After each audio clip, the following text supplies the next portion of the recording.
ஒரு நதியில் நாம் இறங்கி குளித்தால் மட்டும்தான் புண்ணியம் என்பதல்ல. நமது நதியை கண்ணால் பார்த்தாலும் அதை பெயரி சொன்னாலும் அப்புறம் அதை தொட்டு அந்த நீரை தொட்டு கண்ணில் உற்றி கொண்டாலும் அதை தலையில் கொஞ்சம் தெளித்து கொண்டாலும் கூட ஒரு ஸ்நானம் செய்த பலன் நமக்கு கிடைக்கும்.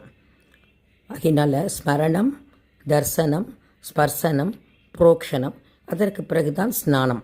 ஸ்மரணம் என்றால் நினைப்பது, தர்சனம் என்பதை பார்ப்பது, ஸ்பர்சம் என்றால் தொடுவது, புரோக்ஷனம் என்றால் தெளித்து கொள்வது, ஸ்நானம் என்றால் குளிப்பது. ஆக ஒரு நதியில் புண்ணியம் தேட இந்த 5 முறைகள் இருக்கின்றன. இது எந்த முறையை செய்தால் கூட நமக்கு புண்ணியம் வரும். நாம் குளிக்கும் பாத்ரூம்லேயே கூட நம்ம அந்த காசிக்கு போயிருந்தோன்னா அந்த நதிக்கரை நிலைத்து கொண்டு அந்த தண்ணியை ஊற்றி குளிக்கும்போது அந்த கங்கையை குளித்த புண்ணியம் நமக்கு கிடைக்கும். இது நிச்சயமாக உறுதியாக எல்லாரும் சொல்லக்கூடிய ஆன்மீக பிரிவுகள் சொல்லக்கூடிய வழியாகும்.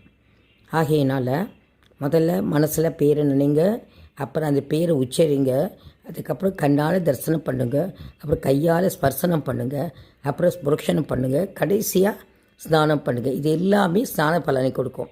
நினைத்தாலே கூட புண்ணியம் கிடைக்கும், பேரை சொன்னாலே புண்ணியம் கிடைக்கும், கண்டாலே புண்ணியம் கிடைக்கும், புரோக்ஷனம் செய்தாலே புண்ணியம் கிடைக்கும். அதை தாண்டி ஸ்நானம் செய்பவர் எப்பேற்பட்ட புண்ணியம் செய்திருப்பார்கள் என்று யோசித்து பாருங்கள். ஹரஹர மகாதேவ சம்போ காசி விஸ்வநாத கங்கை.